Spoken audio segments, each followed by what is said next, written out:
So guys, there are three concrete videos I have here for you guys today. Today, I won't do much of the talkings because the videos I have here for you guys, I'm going to be leaving you guys with the three videos for you to watch and see what is currently happening. Because whenever we say Nnamdi Kanu is innocent, many people think that we say it for granted. But after watching today's video, you are going to come to terms with those who are saying that Nnamdi Kanu is innocent and he has no case to answer. Watch the three videos we have today and hear for yourself. Being discharged and acquitted is a very thin line. If somebody is discharged, he really doesn't have to be acquitted. It's a word of art when lawyers say or judges say you're discharged and acquitted. So they really don't have to say the acquitted part. If you don't have any charges standing against you, what are you doing in detention? It's very simple. You don't have to be a lawyer to figure that out. So I think what is playing out here is an extension or escalation of is the same executive rascality, recklessness, lawlessness that led to the extraordinary rendition in the first place. Otherwise, a well-ordered society, a responsible government is supposed to respond within the framework of the law. If the Attorney General is talking about taking the matter to appeal to the Supreme Court of Nigeria, I probably won't be sitting here because it's a non-issue. The Attorney General has the right to say that. The federal government has the right of appeal. But they are not talking about that. They are talking about their right to disobey court order. Is that really what they're saying? Or they are saying that the pre-rendition, there were cases, there were charges against Nnamdi Kanu, yes, including the fact that he's a flight risk because he jumped bail, having been given or granted bail. Are you saying that he doesn't have any more questions to answer? No, see, listen, this notion of Nnamdi Kanu jumping bail is straining the boundaries of defamation of character. He didn't jump bail. Okay. I personally secured a judgment on January 19th this year from High Court of Omahia that obliterated that notion completely, because the event that compelled his departure from Nigeria was too compelling. It was not volitional. So he had to depart Nigeria in search of a safe haven and to save his life. And the ruling of the High Court of Abia State made it very clear, crystal clear, that his fundamental rights were violated by the attack that was levied at his home in September 2017. So with that sort of judgment, the idea or notion that he jumped bail should be discussed at all. Now, talking about pre-rendition offenses, before you can try anybody for any offense, whether pre-rendition or post-rendition, you have to create the legal environment for transferring a fugitive from one country to the other. And the proper legal environment is called extradition. The absence of extradition has created a permanent barrier to the prosecution of Nnamdi Kanu, and there is no way around it. The federal government committed egregious violation of international laws and treaties and laws of Kenya and laws of the Federal Republic of Nigeria in engaging in that conduct that he did on June 19 last year. So there is no more question of pre-rendition. And the pre-rendition offenses you are talking about have been voluntarily withdrawn by the federal government. They were actually four: treason, conspiracy to commit treason, defamation of the character of the president, and 4, illegal importation of radio equipment. 3 of those were voluntarily dropped by the federal government. They left in place only the illegal importation and padded it up with 15 counts of terrorism offenses. And the court dismissed some of them and left the other one. Now the appeal court has dismissed or struck out the rest of them. So if you don't have any charges pending against somebody and holding him in jail, you're either persecuting him or you engage in an impermissible conduct that the Supreme Court calls holding charge.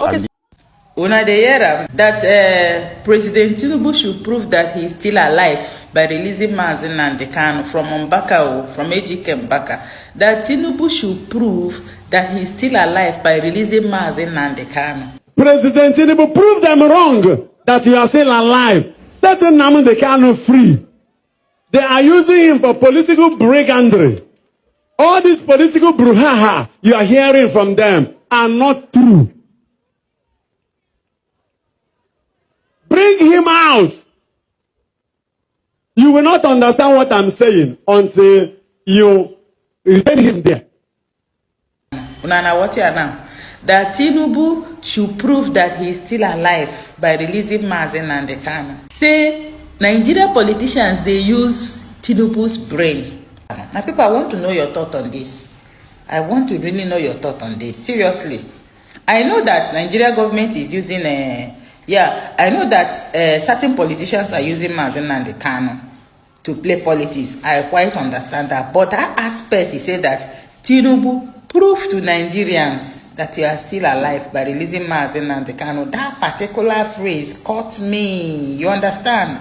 I want to know your thought on that, because since all these things they happen, Tinubu never talk anything. Both the court case, so both international community, Kenya, everything, Tinubu never talk anything. Are you sure that Tinubu in head see there in order? My people, make una put brain talk about this thing. Make we reason am. And some bloggers, they know they post about this thing. Anything about Nnamdi Kanu, they know they post them. I don't know why. I won't know from bloggers. One, I know they talk about Nnamdi Kanu.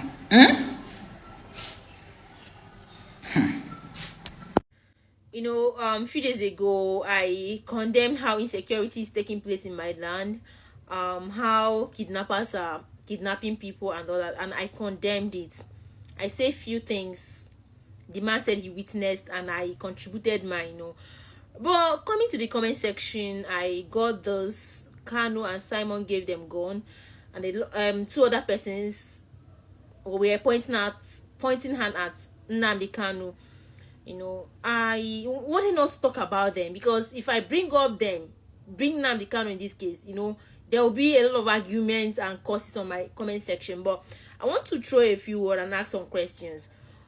Being on this internet space, you know me very well that I speak things regardless of where it's coming from. If you guys do good, I will tell you guys where I feel you guys are not doing it right. Even if it's my people, I will tell them. But in this case, I want to ask a question.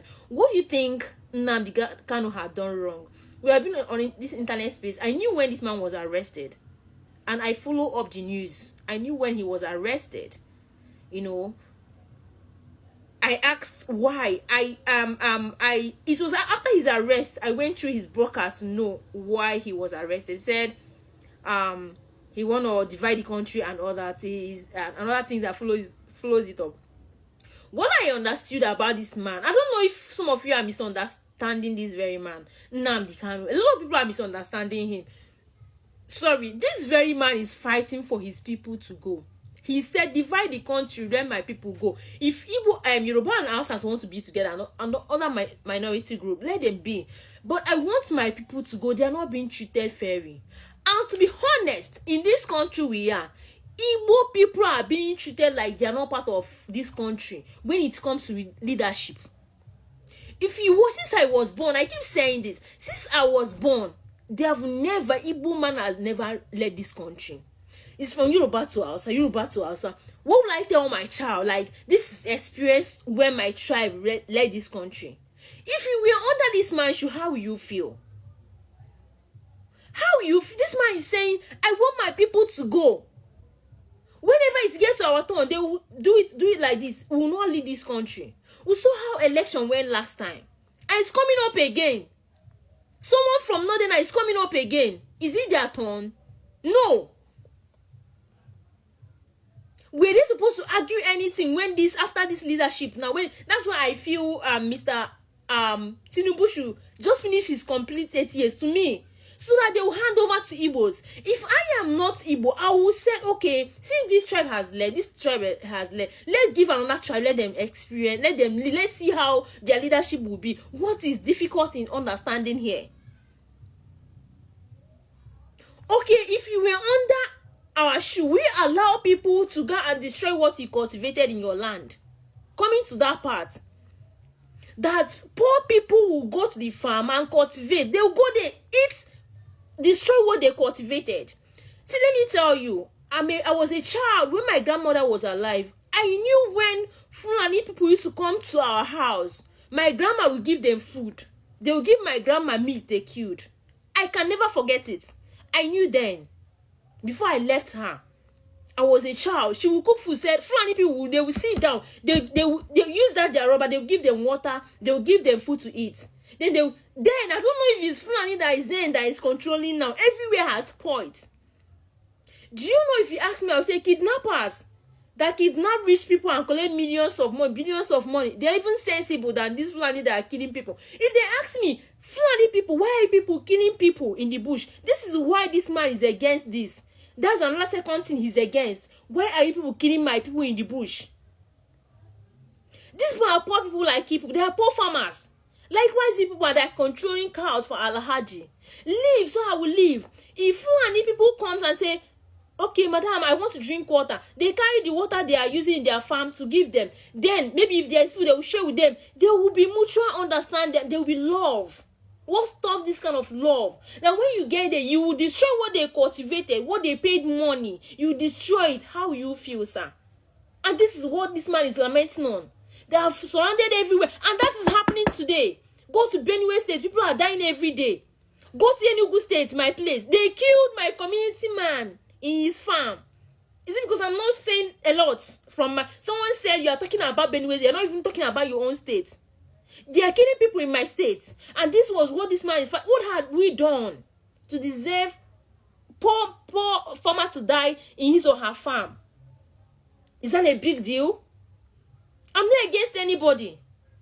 See, let me tell you. Since Nnamdi Kanu enter where he is now, killing is still going on.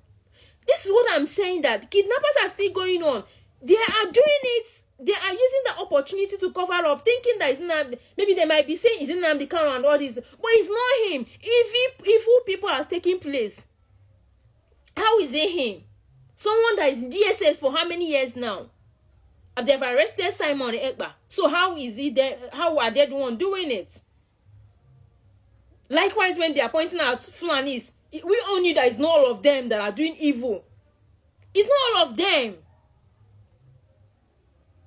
So, but the evil one cover up and said they are the one doing it, which I condemned what happened in Igbo land the other time. They said, the man said, it's what I'm hearing is Igbo language, it's not Fulani. Before they say it's Fulani now. You see? But because of that thing that have been doing, anything that happened, they'll say they are the one. Likewise, the way you guys are calling Nnamdi Kanu every day, what had this man done wrong? I've not seen anything. I like that man very well, because he said, let my people go, it's not a bad thing. I want my people go. I don't like the way they are being treated in the country. Okay, tell me, what is stopping Igbo man to lead Nigeria?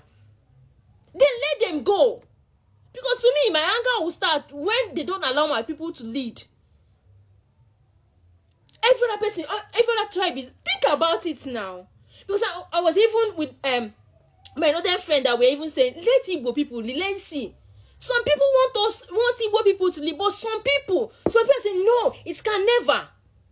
Then if you people had won all this country, let others go. Now, if you own the country, lead yourself. Let everybody lead themselves. I don't know why you guys are calling this man. I'm even not happy that he's still at DSS option. I'm not happy. I'm not happy. The man that is after Oduduwa, is he what's his name again? Igbo. They have released him. The people. That's why I'm even angry with my people. Igbo. Their brother is there. You understand? I know if our brother were to win election or something, they will release our brother. But because we've not let at all, they are treating us like we've not let at all. They left our brother for how many years there? Is his own sin worse? Even if he had done something wrong or something, I feel I was thinking that after this Buhari regime, that they will release him. That Tinubu will release him. That was even what I expected. I was like, he will release him for us. But he left him there. If you're the one, how will you feel? And they say we are one Nigeria. If you know anything you will do in this life to let your people go, you will not do it. With my little explanation. Let's just think, if we were under their shoe, how would we feel? It's not as if I'm not getting their annoyance sometimes. I'm getting their annoyance online. But I don't want to speak on it. I just want one for it to be one. But if you're under their shoe, how will you feel? And someone commented and said they're in Lagos fighting for something. Are you... Okay, they should leave. Let me not just say something. Let me just keep quiet. But think, if they do it, you guys should just be doing well in this country. You guys should just know. don't do something you know if they do to you, will not be happy. Honestly, do not. That's why they are aggressive, because they are not being treated with the others. Allah, bye bye. I beg.